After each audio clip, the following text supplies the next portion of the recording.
Welcome back, guys. So, just as the title suggests, I'm going to make a latex mould of this fossil ammonite. I found this ammonite maybe about 12 years ago and have chiseled it all back. Quite a number of ammonites on it, but this one is the nicest and the most detailed.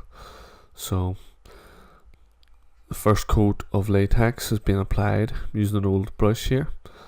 I actually should have dunked this brush in a bit of sort of washed up liquid and water first and let it dry a bit, as this brush went in the bin pretty quick and I think I had to get another one.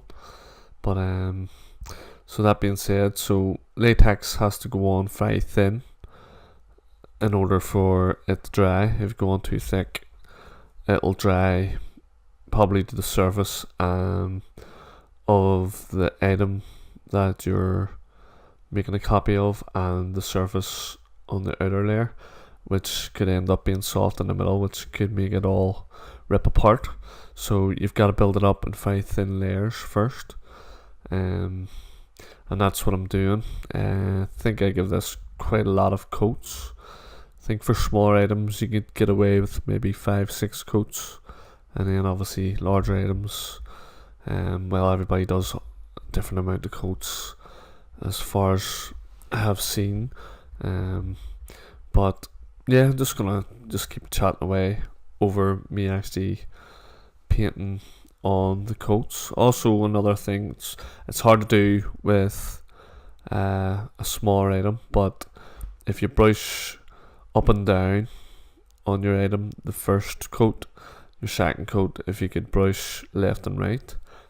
Bear in mind as well, your first couple of coats are the most important because they're going to catch all the detail, and the other coats will just layer it up and reinforce it.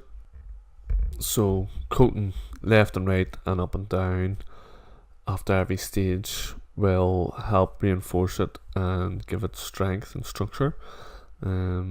So liquid latex as well, if you're going to use it, it can stink a bit, so you're going to want to possibly do it outside if possible, or in a large room, or have the room well vented out, as it has an ammonia in it and it gives off, can be a bit stinky. Also this latex itself as well is supposedly to be good for going over your skin and stuff, but again, if you ever have a reaction to it, you should stop using it. But yeah, this is actually my first time using the latex, so hopefully won't be the last. Hopefully make some really good interesting things for you. Also, that wee fossil up the top there, it was a very nice find. I found it like that. I'm going to make a copy of it also. It's kind of funny because one is going to be like a positive copy and one's going to be a negative copy, which is, it's strange when you're thinking about mould making, because almost if I poured the plaster into the one I'm brushing now, the negative, that it would come out as a full piece. But that's, I just wanted to copy both these ones, as I do have a favourite fossil, but it's not here at the moment. But these two are definitely up on the ones that I like the most. And you can see between coats it does go clearer, and as you can see, the shine's just starting to pick up here. For these small items, I noticed I probably only had to go half an hour between coats, and it was drying out quite well. You're going to want to avoid bubbles and pooling. You don't want, like I said previously, you don't want to put on too heavy, as it won't set in the center, and it could delaminate. It could tear once you're between layers, once you go to lift it. Probably will be doing another copy in the future of a larger ammonite that I have, but that'll be another video for the future. But so I'm going to speed up a wee bit here and try and get to the next couple of stages. but just want to show you can see that it comes out white, and it will go after a couple of layers. It doesn't come out as clear. It starts getting a bit dirty, like a dirty browny yellow color, and you know that's dry, ready for the next coat. You can actually see it drying here. So liquid latex is a cheaper way to copy things compared to silicone rubber, and silicone is quite dear, been pricing up and stuff, so it is expensive. Whereas latex, you can get a couple of bottles of that for not that much money really. And as far as my research went, that liquid latex, when it's painted up or dipped, it can be a lot stronger than silicones. I think they're still trying to. So I think silicone is very, very close, but I think latex is actually stronger. And you have to remember that the latex that most people use is a very thin layer, so I think the thicker you get, the stronger it will be.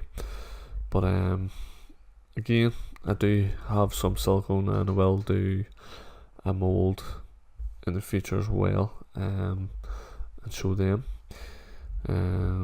So I think could be all interesting.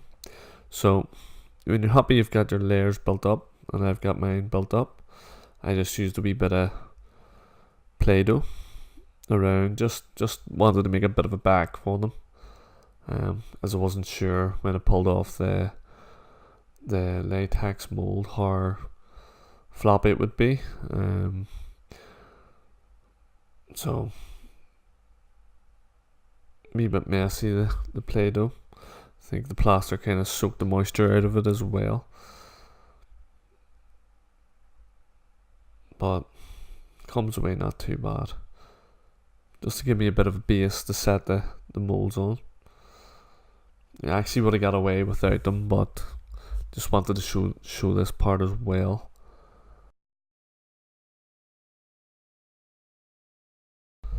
One more thing I sort of forgot to mention earlier on is if you are going to have a go with latex, I know I mentioned the ventilated area, and it can stink a wee bit. Do it outside if possible, but you'll notice I have cardboard down around this as well, so there's no chance of me spilling it and making a mess.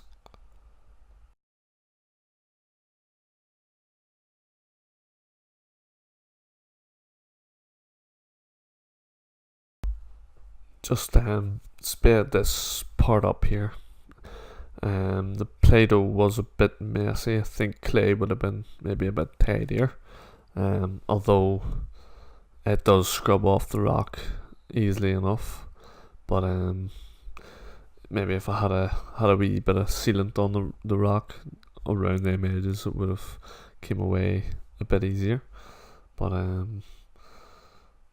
it's not too bad, and the plaster came off pretty easy. There is a wee bit of an undercut around the rim of the fossil there, but just really wanted to have that test to make sure that it had a bit of a base in case once this comes off it does be loose, and the loose mould would sort of be out of shape, and the plaster back in there, the case that is sort of made, will just hold it in shape until the plaster inside the mould sets. So let's get a quick tidy up. I think when you're doing the latex, the patience when you're painting it on and making sure you get the right amount of layers on, and really is patience. If you go too early and it starts to build up, it might not set properly. There was other stuff I sort of was reading up about vulcanization, and it's about heating it up, for some, if you heat it up to a proper temperature, that it will vulcanize and be a lot stronger and stuff. I have to learn more about that to see how I can possibly prolong the life of some of my moulds. But that's been said, this is the moment everybody's waiting for, to see whether or not it rips, what kind of detail we get.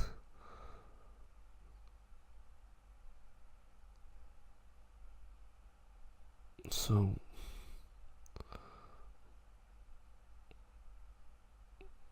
there we have it. Just want to take it off easy, don't want to rip it too much. All them wee jaggedy bits, you could trim them up with some scissors and neaten it up, but it really has captured every little bit of detail. And I can't actually say in advance that probably spoiling the next couple of videos, but that has actually made quite a lot of wee fossils. Have made a lot of casts out of that so far. And here's the other one. There's no undercut in that, so the base popped off pretty easy. And now for the latex to follow. So some did run away down the thing on me, but again, like I said, they can all be trimmed off to neaten it up. Let's see what kind of detail we got on this one.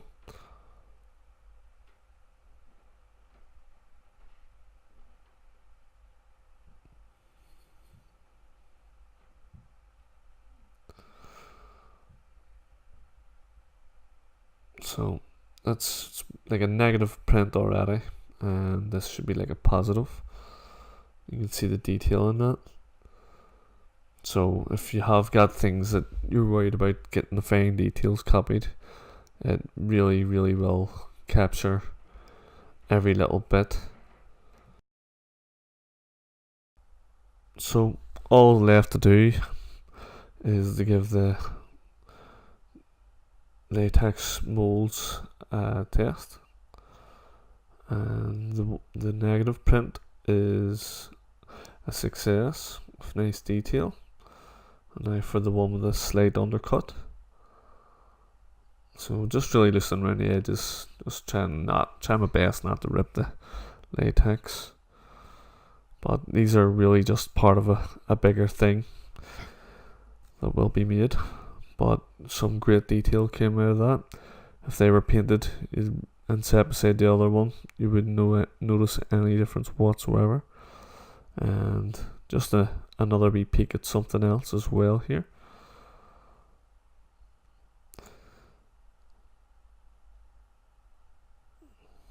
Maybe got a glimpse of what it is already.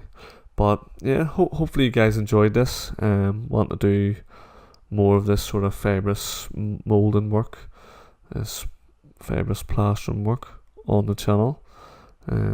Hopefully you're enjoying it. It's very related to the channel, but bringing in a different aspect to things. So